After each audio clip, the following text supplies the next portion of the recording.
right.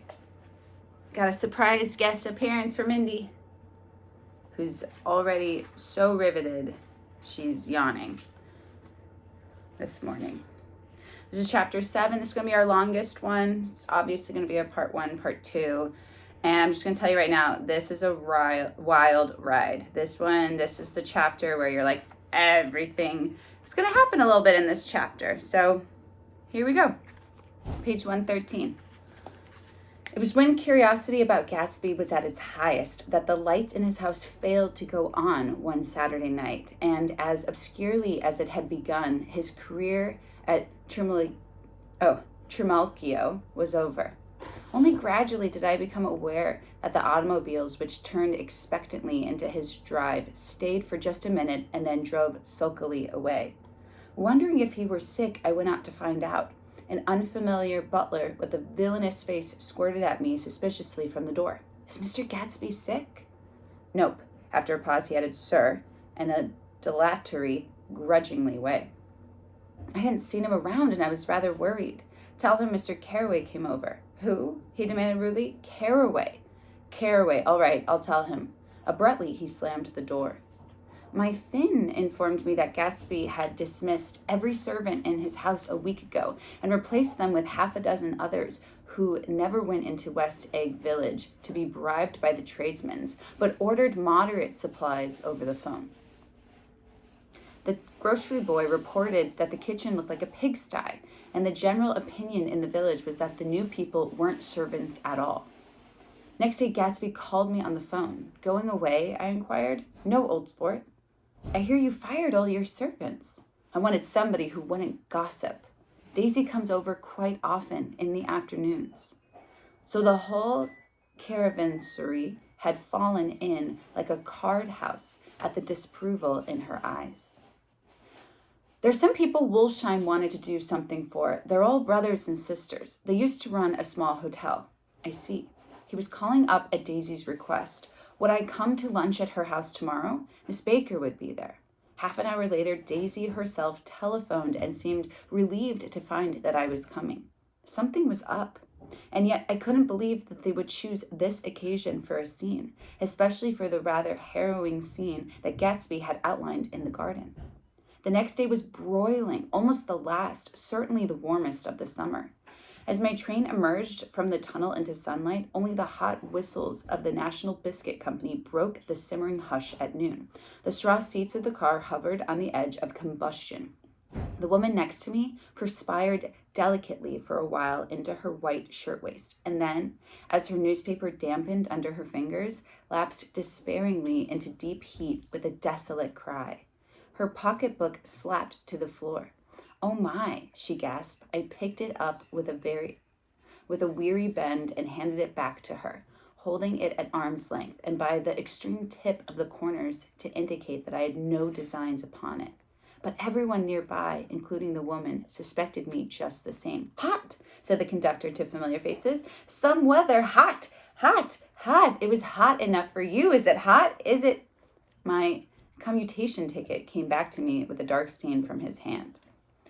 That anyone should care in this heat, whose flushed lips he kissed, whose head made damp the pajama pocket over his heart. Though the hall of the Buchanan's house blew a faint wind, carrying the sound of the telephone bell out to Gatsby and me as we waited at the door. "The master's body," roared the butler into the mouthpiece. "I'm sorry, madam, but we can't furnish it. It's far too hot to touch this noon." What he really said was, "Yes, yes, I'll see." He set down the receiver and came toward us, glistening slightly to take our stiff straw hats. "Madam expects you in the salon," he cried, needlessly indicating the direction. In this heat, every extra gesture was an affront to the commotion store of life.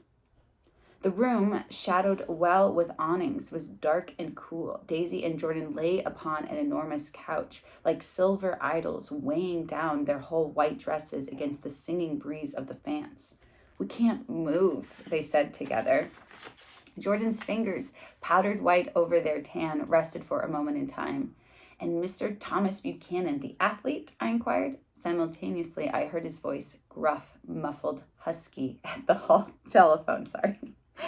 Gatsby stood in the center of the crimson carpet and gazed around with fascinated eyes. Daisy watched him and laughed, her sweet, exciting laugh. A tiny gust of powder rose from her bosom into the air. There was the voice thing again with Daisy. "The rumor is," whispered Jordan, "that that's Tom's girl on the telephone." We were silent. The voice in the hall rose high with annoyance. "Very well, then, I won't sell you the car at all. I'm under no obligations to you at all. And as for your bothering me about it at lunchtime, I won't stand that at all. Who's he talking to? Is he talking to Myrtle or somebody else?"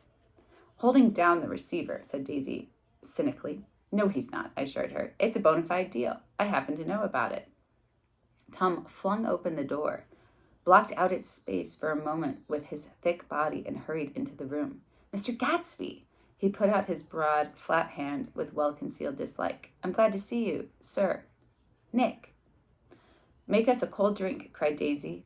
As he left the room again, she got up and went over to Gatsby and pulled his face down, kissing him on the mouth. "You know I love you," she murmured. "You forget there's a lady present," said Jordan. Daisy looked around doubtfully. "You kiss Nick too? What a low, vulgar girl." "I don't care," cried Daisy, and began to clog on the brick fireplace. Then she remembered the heat and sat down guiltily on the couch just as a freshly laundered nurse leading a little girl came into the room. "Blessed, precious," she crooned, holding out her arms. "Come to your mother that loves you." The child, relinquished by the nurse, rushed across the room and rooted shyly into her mother's dress. "The blessed precious, did mother get powder on your old yellowy hair? Stand up now and say, 'Howdy-do.'" Gatsby and I in turn leaned down and took the small, reluctant hand. Afterward, he kept looking at the child with surprise. I don't think he had ever really believed in its existence before. "I got dressed before luncheon," said the child, turning eagerly to Daisy. "That's because your mother wanted to show you off." Her face bent into a single wrinkle of the small white neck. "You dream, you absolute little dream." "Yes," admitted the child calmly. "Aunt Jordan's got on a white dress, too." "How do you like mother's friends?" Daisy turned her around so that she faced Gatsby. "Do you think they're pretty? Where's Daddy?" "She doesn't look like her father," explained Daisy. "She looks like me. She's got my hair in shape of the face." Daisy sat back upon the couch. The nurse took a step forward and held out her hand. "Come, Pammy." "Goodbye, sweetheart."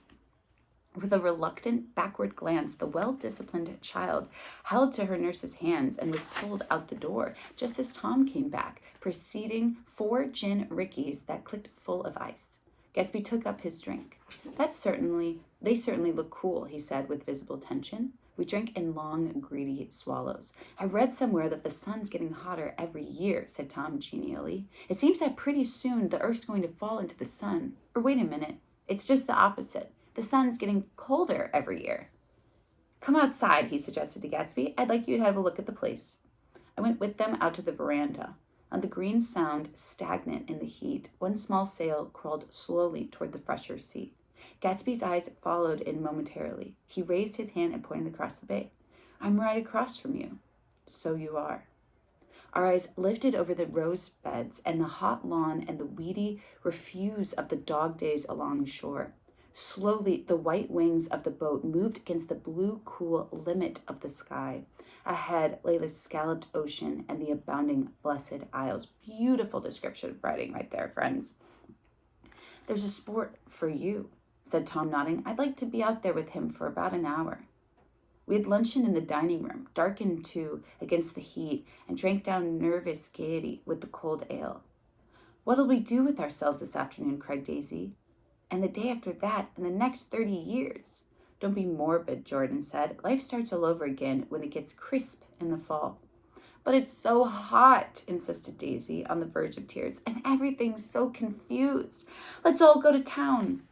Her voice struggled on through the heat, beating against its molding it senseless into forms. "I've heard of making a garage out of a stable," Tom was saying to Gatsby, "but I'm the first man who ever made a stable out of a garage." "Who wants to go to town?" demanded Daisy insistently. Gatsby's eyes floated to her. "Ah," she cried, "you look so cool."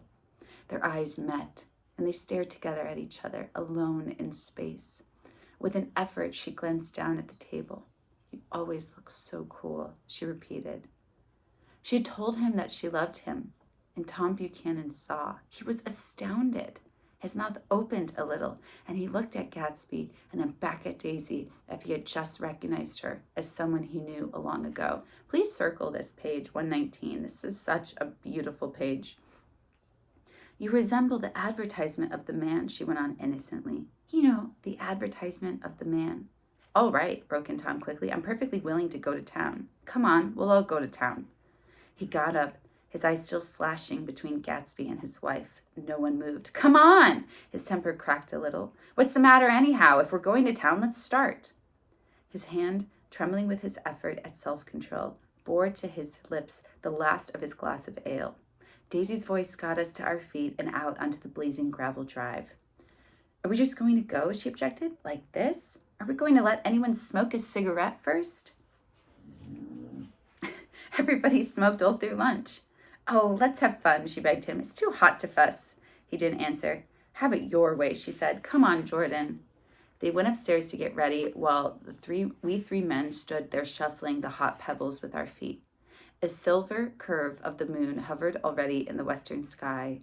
Gatsby started to speak, changed his mind, but not before Tom wheeled and faced him expectantly. "Pardon me?" "Have you got your stables here?" asked Gatsby with an effort. "About a quarter of a mile down the road." "Oh." A pause. "I don't see the idea of going to town," broke out Tom savagely. "Women get these notions in their heads." "Shall we take anything to drink?" called Daisy from an upper window. "I'll get some whiskey," answered Tom. He went inside. Gatsby turned to me rigidly. "I can't say anything in his house, old sport."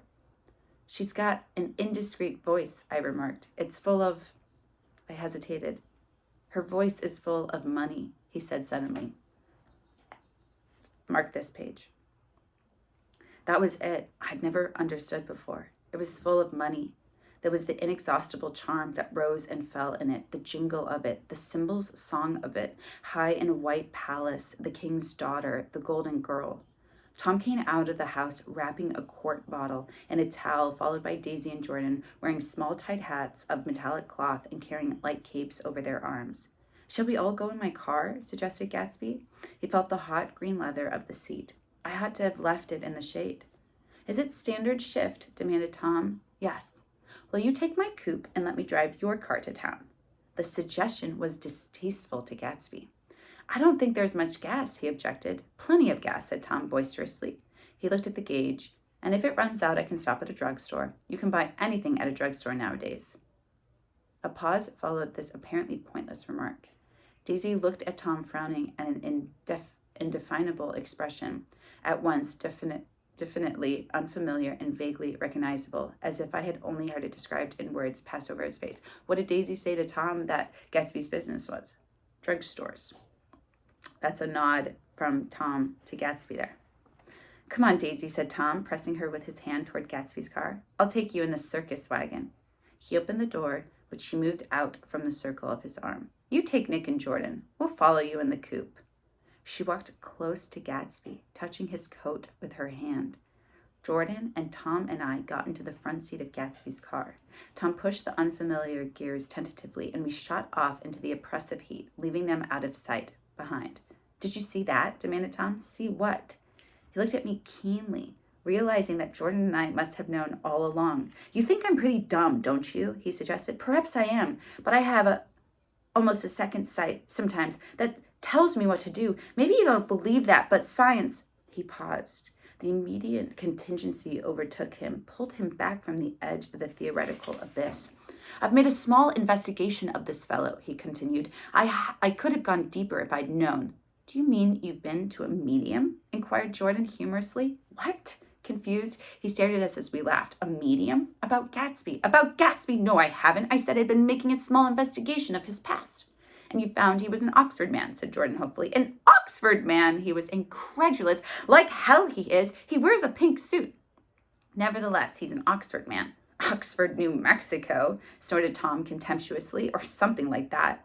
"Listen, Tom, if you're such a snob, why did you invite him to lunch?" demanded Jordan crossly. "Daisy invited him. She knew him before we were married, God knows where." We were all irritable now with the fading ale, and aware of it, we drove for a while in silence. Then, as Dr. T.J. Eckelberg's faded eyes came into sight down the road, I remembered Gatsby's caution about gasoline. "We've got enough to get us to town," said Tom. "But there's a garage right here," objected Jordan. "I don't want to get stalled in this baking heat." Tom threw on the brakes impatiently, and we slid to an abrupt dusty stop under Wilson's sign. And after a moment, the proprietor emerged from the interior of his establishment and gazed hollow-eyed at the car. "Let's have some gas," cried Tom roughly. "What do you think we stopped for? To admire the view?" "I'm sick," said Wilson without moving. "Been sick all day." "What's the matter?" "I'm all run down." "Well, shall I help myself?" Tom demanded. "You sound well enough on the phone." With an effort, Wilson left the shade and support of the doorway and, breathing hard, unscrewed the cap of the tank. In the sunlight, his face was green. "I didn't mean to interrupt your lunch," he said, "but I need money pretty bad, and I was wondering what you were going to do with your old car." "How do you like this one?" inquired Tom. "I bought it last week." "It's a nice yellow one," said Wilson, as he strained at the handle. "Like to buy it?" "Big chance," Wilson smiled faintly. "No, but I could make some money on the other." "What do you want money for all of a sudden?" "I've been here too long. I want to get away. My wife and I want to go west." "Your wife does?" exclaimed Tom, startled. "She's been talking about it for 10 years. He rested for a moment against the pump, shading his eyes. "And now she's going whether she wants to or not. I'm going to get her away." Mark that. The coupe flashed by us with a flurry of dust and the flash of a waving hand. "What do I owe you?" demanded Tom harshly. I just got wised up to something funny the last 2 days," remarked Wilson. "That's why I want to get away. That's why I've been bothering you about the car. What do I owe you?" $1.20. The relentless beating heat was beginning to confuse me, and I had a bad moment there before I realized that so far his suspicions hadn't alighted on Tom. He had discovered that Myrtle had some sort of life apart from him in another world, and the shock had made him physically sick. I stared at him and then at Tom, who made a parallel discovery less than an hour before, and it occurred to me that there was no difference between men in intelligence or race so profound as the difference between the sick and the well. Wilson was so sick that he looked guilty, unforgivably guilty, as if he had just got some poor girl with child. That paragraph, mark that. "I'll let you have that car," said Tom. "I'll send it over tomorrow afternoon." That locality was always vaguely disquieting, even the broad glare of afternoon, and now I turned my head as though I had been warned of something behind. Over the ash heaps, the giant eyes of Dr. T.J. Eckelberg kept their vigil, but I perceived after a moment that other eyes were regarding us with peculiar intensity from less than 20 feet away. In one of the windows over the garage, the curtains had been moved aside a little, and Myrtle Wilson was peering down at the car. So engrossed was she that she had no consciousness of being observed, and one emotion after another crept into her face like objects into a slowly developed picture. Her expression was curiously familiar. It was an expression I had often seen on women's faces, but on Myrtle Wilson it seemed purposeless and inexplicable until I realized that her eyes, wide with jealous terror, was fixed not on Tom but on Jordan Baker, whom she took to be his wife. There is no confusion like the confusion of a simple mind, and as we drove away, Tom was feeling the hot whips of panic. His wife and his mistress, until an hour ago secure and inviolate, were slipping precipitately from his control. Instinct made him step on the accelerator with the double purpose of overtaking Daisy and leaving Wilson behind, and we sped along toward Astoria at 50 miles an hour until, among the spidery girders of the elevated, we came in sight of the easygoing blue coupe.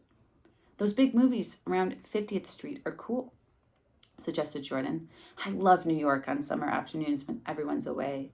There's something very sensuous about it, overripe, as if all sorts of funny fruits were going to fall into your hands." The word sensuous had the effect of further disquieting Tom, but before he could invent a protest, the coupe came to a stop, and Daisy signaled us to drop alongside. "Where are we going?" she cried. "How about the movies?" "It's so hot," she complained. "You go. We'll ride around and meet you after." With an effort, her wit rose faintly. "We'll meet you on some corner. I'll be this man smoking 2 cigarettes. "We can't argue about it here," Tom said impatiently, as a truck gave out a cursing whistle behind us. "You follow me to the south side of Central Park, in front of the plaza." Several times he turned his head and looked back for their car. As if the traffic delayed them, he slowed up until they came into sight. I think he was afraid they would dart down a side street and out of his life forever. But they didn't. And we all took the less explicable step of engaging the parlor of a suite in the Plaza Hotel. The prolonged and tumultuous argument that ended by herding us into the room eludes me, though I have a sharp physical memory that, in the course of it, my underwear kept climbing like a damp snake around my legs, and intermittent beads of sweat raced cool across my back.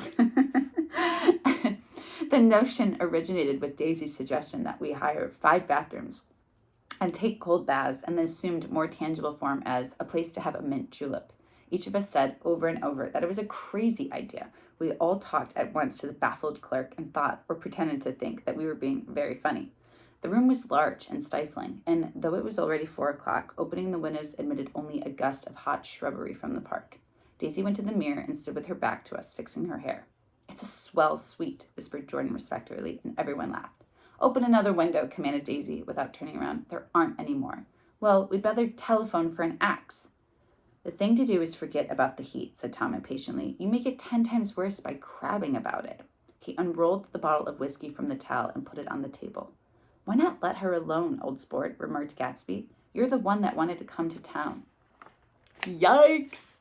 There was a moment of silence. The telephone book slipped from its nail and splashed to the floor, and whereupon Jordan whispered, "Excuse me," but this time no one laughed. "I'll pick it up," I offered. "I've got it," Gatsby examined the parting string, muttered. "Hum!" In an interested way, he tossed the book on the chair. "That's a great expression of yours, isn't it?" said Tom sharply. "What is? All this old sport business. Where'd you pick that up?" "Nowhere." "No, oh, now see here, Tom," said Daisy, turning around from the mirror. "If you're going to make personal remarks, I won't stay here a minute. Call up and order some ice for the mint julep." I'm going to pause there and stop it and then make another part 2.